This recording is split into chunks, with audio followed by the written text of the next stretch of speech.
একটা স্বচ্ছ নিরপেক্ষ নির্বাচনের মাধ্যমে যেই বিজয়ী হবে আমি তাকে অভিনন্দন জানাব।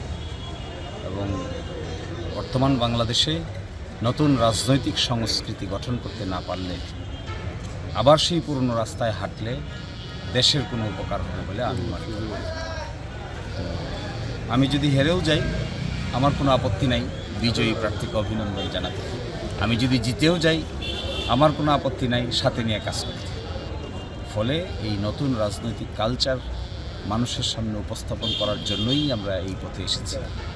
অন্যথায় শুধুমাত্র পুরনো রাজনীতি করে মানুষের মধ্যে নতুন সংস্কৃতির জন্ম দেওয়া যাবে না।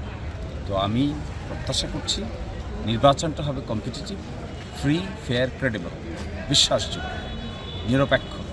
জনগণ যে রায় দিবে এটাকে আমরা সাদরে গ্রহণ করি। এবং আমি মনে মনে ভাবি যদি আমি ফেল করে যাই তাহলে আমি প্রতিদ্বন্দ্বী প্রার্থী যিনি বিজয়ী হবেন তার বাসায় গিয়ে একটা বড় ফুলের তোড়া দিয়ে আসবো। আমি এটাও এক্সপেক্ট করব কেউ যদি হেরে যান তারাও যেন আমাদেরকে এসে একই স্রোতে একটা বড় ফুলের তোড়া দিয়ে যান। এইরকম না হলে এই ছাত্রদের জীবন, এত মানুষের জীবন যাওয়ার কোনো অর্থ থাকতে পারে না। নিউ বাংলাদেশ আমরা সেই সংস্কৃতি তুলে দেওয়ার জন্যই গ্রামে এসেছি। অন্যথায় নির্বাচনে দাঁড়িয়ে শুধুমাত্র বকাবকি আর গালিগালাদের রাজনীতি থেকে বের হতে না পারলে এদের আত্মার কোনো শান্তি